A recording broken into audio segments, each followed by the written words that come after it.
जय हिंद साथियों। आप सभी का स्वागत है, आप सभी का हार्दिक अभिनंदन है। और टेस्ट सीरीज के क्रम में हम जिन प्रश्नों पर चल रहे हैं फिलहाल, पिछले खंड में भी जैसे मैंने बात की थी कि जो तीनों पक्ष हैं व्यवहार के, संज्ञानात्मक, भावात्मक, क्रियात्मक, उनसे जुड़े उद्देश्य जो है वो उद्देश्य भी सारे के सारे हमारे दिमाग में रहने चाहिए। उनसे जुड़ी कार्यसूचक क्रियाएं याद में रहनी चाहिए। परीक्षा में ये सवाल बहुत ज्यादा आते हैं कई बार कि किसी उद्देश्य से जुड़ी, यानी कि ज्ञान में उद्देश्य में कौन कौन सी क्रियाएं हैं, अवबोध में कौन सी है, अनुप्रयोग में कौन सी है, कौशल में कौन सी क्रियाएं आएंगी, अभिरुचि से जुड़ी, अभिवृत्ति से जुड़ी। ये जो पूरा खंड होता है, इस पूरे खंड पे आपकी बेहतर समझ मैंने शानदार तरीके से ब्लूम टैक्सोनॉमी जब पढ़ाई है वहां पे की है। और ये जो टेस्ट में जो प्रश्न मैंने लिए हैं, इन प्रश्नों में मैंने उन्हीं कार्यसूचक क्रियाओं के प्रश्नों को जोड़ा है, जिससे आपका एक रिवीजन सा हो जाए। और बहुत श्रेष्ठ सारे के सारे परीक्षा में आए प्रश्न हैं, आप देखेंगे। तो हम एक बार शुरुआत करते हैं। पहला प्रश्न है, एक छात्र आयत, त्रिभुज, वर्ग आदि की परिभाषा बता सकता है। ध्यान रखो, परिभाषा, वो काम क्या कर रहा है, ये ध्यान रखना है। वो काम क्या कर रहा है, कौन सी क्रिया है, वो क्रिया बताएगी कि कौन सा उद्देश्य प्राप्त किया। बताओ उस छात्र का यह ज्ञान किस उद्देश्य से संबंधित है। तो परिभाषा बता सकता है। कौशलात्मक, ये क्रियात्मक, यहाँ पे क्रियात्मक काम नहीं है क्योंकि परिभाषा बता रहा है। ज्ञानात्मक उद्देश्य, ज्ञानोपयोग उद्देश्य, अवबोध उद्देश्य। ध्यान रखो, परिभाषा बताना कौशल में नहीं आता है, ज्ञानोपयोग अनुप्रयोग में नहीं आता है, अवबोध में नहीं आता है। मैंने बताया है इस बात को कि परिभाषित करना, बता देना, जानकारी होना, पहचानना, ये सारी जो क्रियाएं होती हैं, ये सारी क्रियाएं ज्ञान की प्रतीक होती है। सॉरी, ये ज्ञान की प्रतीक होती है, नॉलेज की। अवबोध इससे आगे का उद्देश्य होता है, जहां अंतर करना, तुलना करना, संबंध स्थापित करना, व्याख्या देना, सही उदाहरण देना, परिणाम का अनुमान लगाना, त्रुटि का पता लगाना, वो सारी अवबोध में आती है। ज्ञानोपयोग में ज्ञान का उपयोग कर पाना, सर्वोत्तम विधि का चयन करना, और कौशल में तो रचनाएं, निर्माण आते ही हैं।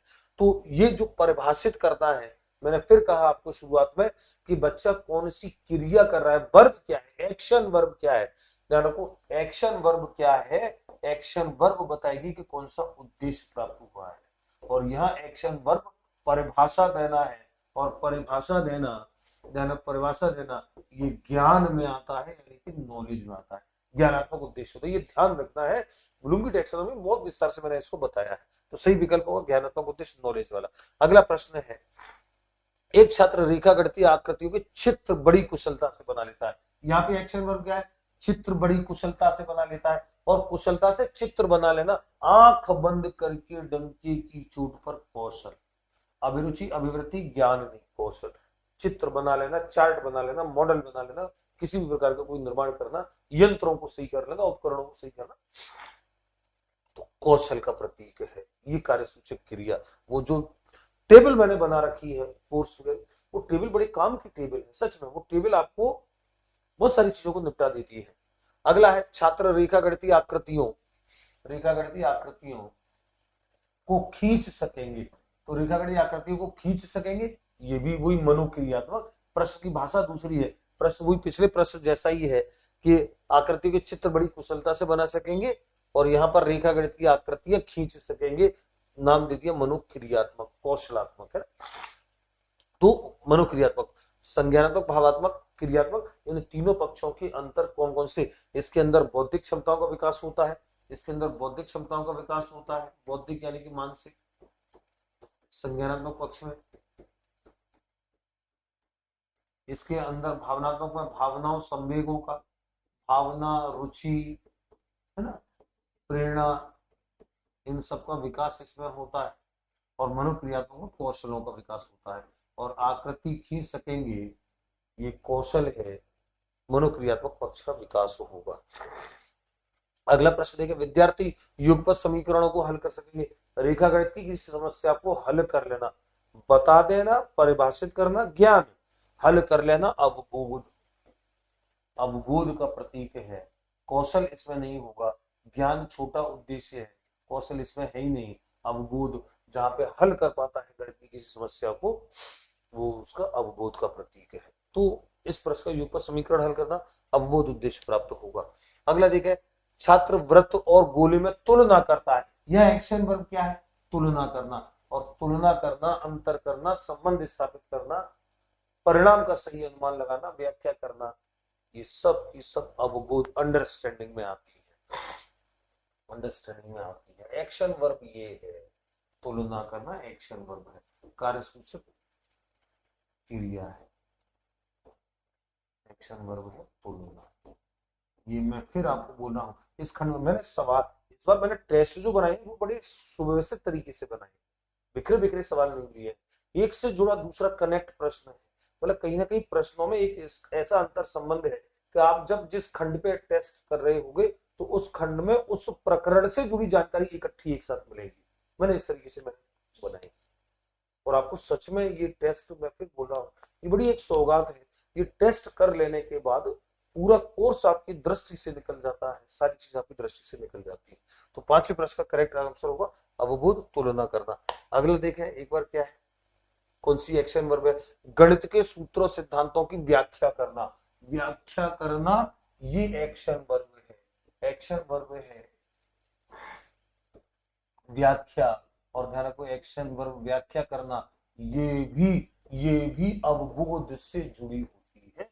व्याख्या भी अवबोध उद्देश्य की प्राप्ति का सूचक होती है।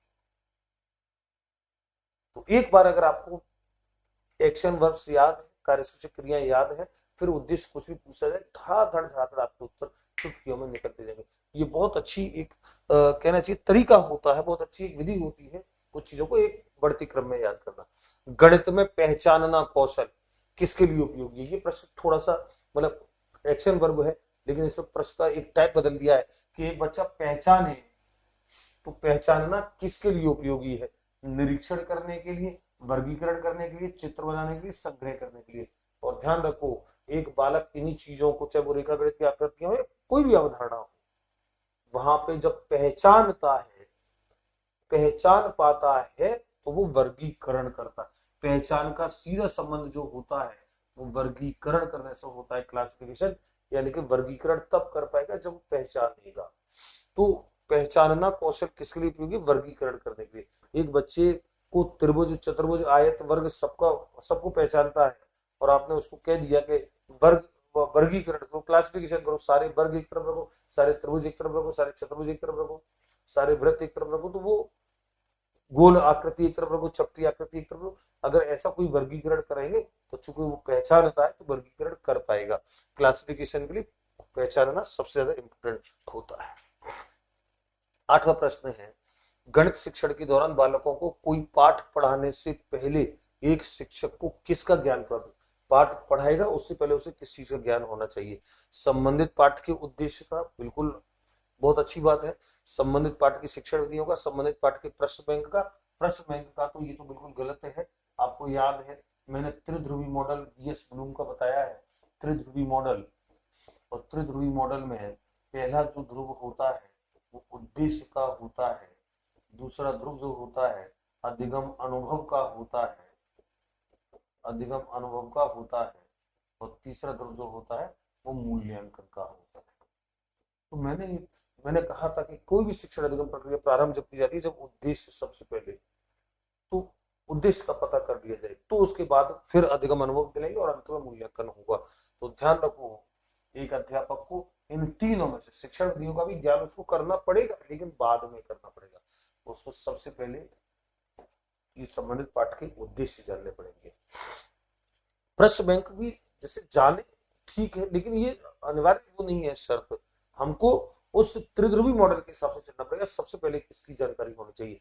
तो वो जो पढ़ाने जा रहा है उस पढ़ाने के पीछे क्या उद्देश्य है उसका, और कौन से उद्देश्य उसे प्राप्त करने हैं, इस बात का ज्ञान कर लेगा तो शिक्षण विधियों का चयन कर पाएगा। तो ये बात का काम होगी शिक्षण विधियां। चलिए, तो सही विकल्प होगा ए। अगला प्रश्न है, निम्नलिखित में से कौन सा प्राथमिक स्तर पर गणित शिक्षण की पाठ्यचर्या अपेक्षा, प्राथमिक स्तर पर पाठ्यचर्या की अपेक्षा इनमें से कौन सी मेल नहीं खाती है? एक, यानी कि तीन मेल खाती है, एक मेल नहीं खाती है। प्राथमिक स्तर की परिप्रेक्ष्य आपको सोचना है, प्राथमिक यानी कि कक्षा 1 से 5 के अंदर अंदर वो होनी चाहिए पाठ्यचर्या में। और पाठ्यचर्या में शामिल करने लायक है कि नहीं है। तो भिन्न को पूर्ण के अंश के रूप में प्रदर्शित करना और सरल भिन्नों में व्यवस्थित करना, ध्यान रखो ये काम डंके की चोट पर प्राथमिक स्तर पर किया जाता है, कक्षा 3 में भिन्न इंट्रोड्यूस होती है। दूसरा है वर्गीकृत आंकड़ों के निरूपण का विश्लेषण करना और निष्कर्ष निकालना। इसको अभी होल्ड पे रखो, इसको मैं भी आपको समझाऊंगा। दैनिक जीवन की तार्किक कार्यप्रणाली और गणितीय सोच के बीच संयोजन का विकास, ये तो प्राथमिक स्तर का डंके की चोट पर ढोल बजा करके उद्देश्य होता है कि बच्चा दैनिक जीवन से अपनी गणितीय अवधारणाओं को जोड़े और उसकी सोच का गणितीकरण हो। ये भी प्राथमिक स्तर का है। भिन्न को पूर्ण के अंश के रूप में व्यक्त करे, प्रदर्शित करे, सरल भिन्नों में लिखे, ये भी प्राइमरी स्तर पर होता है। और मानक परिकलन प्रणाली से संख्या संबंधी संक्रियाओं की करने में भाषा और प्रतीक चिन्हों का विकास, भाषा और प्रतीक चिन्हों का विकास, ये भी प्राथमिक स्तर पे किया जाता है। तो इसका मतलब ये जो काम है ये प्राथमिक स्तर की पाठ्यचर्या अपेक्षा में नहीं है। और वर्गीकृत आंकड़ों का निरूपण और विश्लेषण जो होता है, निष्कर्ष करना, ये उच्च प्राथमिक स्तर से प्राप्त शुरू होता है। इसीलिए आप गणित की किताब उठा करके देखेंगे तो वहां पे आंकड़ों का जो निरूपण है, आंकड़ों का निरूपण और उनको व्यक्त करना और विश्लेषण करके निष्कर्ष निकालना, वो आपके मिडिल क्लास में 5वीं क्लास तक ऐसा कोई चैप्टर में कोई टॉपिक ही नहीं है।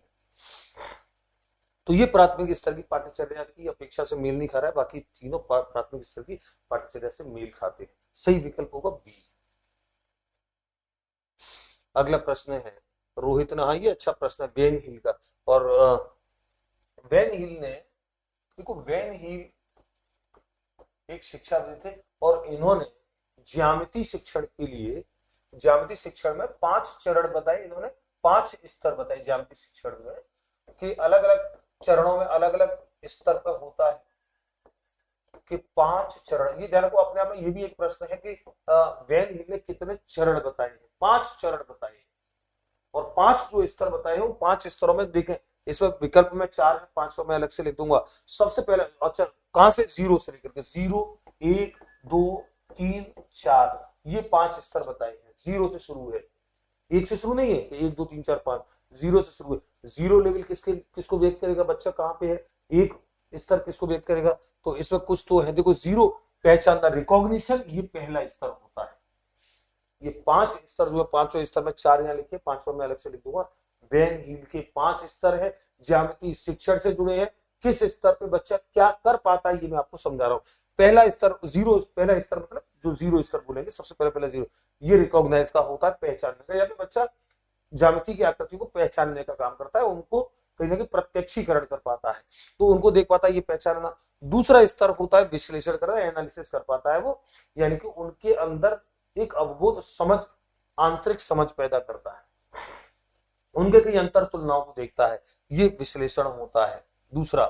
तीसरा चरण होता है संबंध, रिलेशनशिप, किसी एक आकृति के दूसरी आकृतियों से क्या रिलेशन है। चौथा जो चरण होता है, चौथा चरण, उसको स्तर 3 बोलेंगे, निगमन का होता है, डिडक्शन, जहां पे वो निगमनात्मक चिंतन करता है। आगमनात्मक चिंतन वो इन 3 प्रक्रिया में कर चुका है, अब निगमनात्मक चिंतन पे आ गया है। और 5वां स्तर जो होता है, जिससे स्तर 4 कहेंगे, स्तर 4 वो होता है दृढ़ता, रिघर। ये जो तो 5 स्तर हो गए, पहचानना, recognition, analysis, relationship, deduction and rigor, ये दृढ़ता, ये 5 स्तर आपको ध्यान रखने हैं। मैं चलो इसको भी ई कर देता हूं, जिससे ये तो 5 स्तर आपके पास रहेंगे। और ये 5 स्तर परीक्षा में ये भी तो प्रश्न आ सकता है कि वेन हील का एक स्तर नहीं है। पहली बात, वेन हील का ये जो सिद्धांत है ज्यामिति शिक्षण से जुड़ा है, वेन हील के कितने स्तर है, 5। और प्रश्न ये आ गया कि 5 में कौन सा स्तर नहीं है, तो 5 स्तर आपको ध्यान रखना है। रिकॉग्निशन है, एनालिसिस है, रिलेशनशिप है, डिडक्शन है और रिगर है, दृढ़ता। और अब प्रश्न पे आते हैं। प्रश्न है रोहित ने अनुभव किया कि वर्ग जो है वो सम चतुर्भुज और आयत दोनों ही है। एक वर्ग जो होता है, एक वर्ग जो होता है,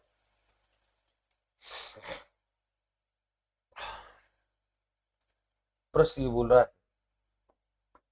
एक जो वर्ग है वो आयत भी होता है और एक सम चतुर्भुज यानी कि रोमबस भी होता है।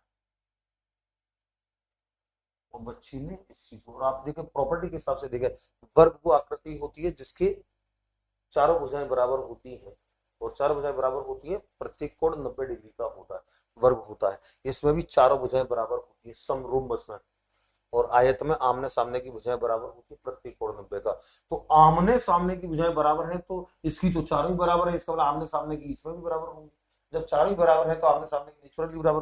प्रत्येक कोण 90 का तो प्रत्येक कोण 90 का इसमें भी होता है। इसका मतलब कथन ये होता है कि प्रत्येक आयत एक वर्ग होता है, ये समझने की बात है। प्रत्येक आयत एक वर्ग है, ये कथन बिल्कुल सत्य है। वह प्रत्येक आयत नहीं, सॉरी, प्रत्येक वर्ग एक आयत होता है। ध्यान रखो, इसका उल्टा जो कथन है वो गलत होगा, जो अभी मेरे मुंह से निकले। प्रत्येक आयत वर्ग नहीं होगा, प्रत्येक वर्ग एक आयत होगा। यानी कि वर्ग में आयत की प्रॉपर्टी है, आयत में वर्ग की नहीं है, क्योंकि आयत में वर्ग इसलिए नहीं है क्योंकि वर्ग के लिए चारों भुजाओं को बराबर होना होगा। अच्छा, दूसरा समचतुर्भुज रोम्बस। रोम्बस क्या होता है? रोम्बस में चारों भुजाएं बराबर होनी चाहिए, चारों भुजाएं इसमें भी बराबर है, लेकिन इसमें प्रत्येक कोण 90 का नहीं होता है। चारों भुजाएं बराबर है, प्रत्येक कोण 90 का है तो वर्ग होगा, और केवल चारों भुजाएं बराबर की कंडीशन है तो रोम्बस होगा। और चारों भुजाएं बराबर इसमें है तो चारों भुजाएं तो इसमें भी है, तो प्रत्येक वर्ग समचतुर्भुज भी होता है। ये भी बिल्कुल कथन सही है, समचतुर्भुज भी होता है। लेकिन इसका उल्टा कथन गलत होगा कि प्रत्येक रोमस आयत नहीं, वो प्रत्येक रोमस वर्ग नहीं होगा। क्यों नहीं होगा? कि इसका प्रत्येक कोण 90 का नहीं है। वर्ग होने के लिए आवश्यक है, स्क्वायर होने के लिए आवश्यक है कि प्रत्येक, ये आयत है तो वर्ग होने के लिए आवश्यक है कि प्रत्येक कोण भी 90 का हो, तो प्रत्येक कोण 90 का तो नहीं है।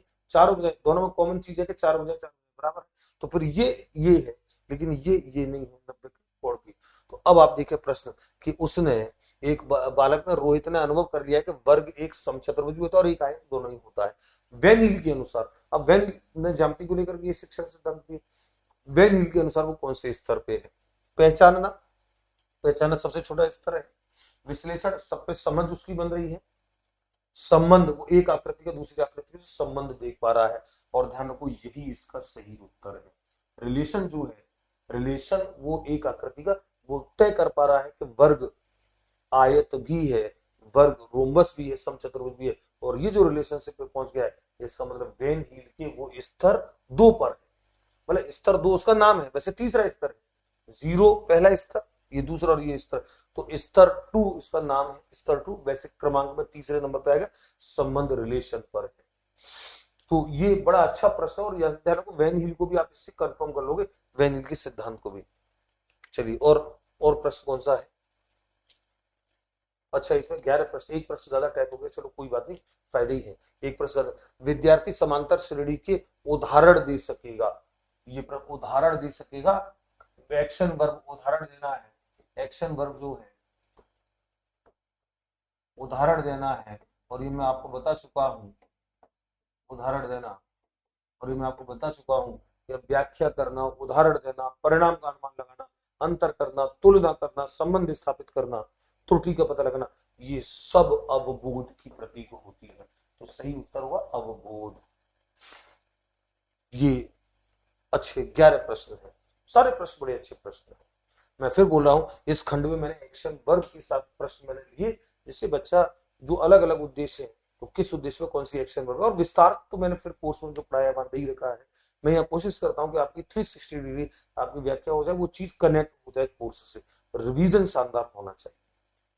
मैं हालांकि 10 प्रश्नों की वीडियो को 10 मिनट में भी खत्म कर सकता हूँ, 20 मिनट में भी खत्म कर सकता हूँ, 10 मिनट की वीडियो को 10 प्रश्नों की वीडियो को 1-1 घंटे में भी खत्म कर सकता हूँ, लेकिन पर्याप्त तो होना चाहिए। बहुत ज्यादा लंबा खींचेंगे तो फिर बच्चों ने उतना पढ़ाया, फिर बच्चों को एक बोरियत होती है। मैंने इसीलिए प्रश्नों की संख्या ज्यादा नहीं ली थी, इतने प्रश्न हो जिसपे अच्छी से चर्चा कर, पर्याप्त चर्चा कर लें, जो ना तो कम पड़े और ना ज्यादा लगे, वरना सेट तो मैं 20-20-30 प्रश्नों को भी बना सकता।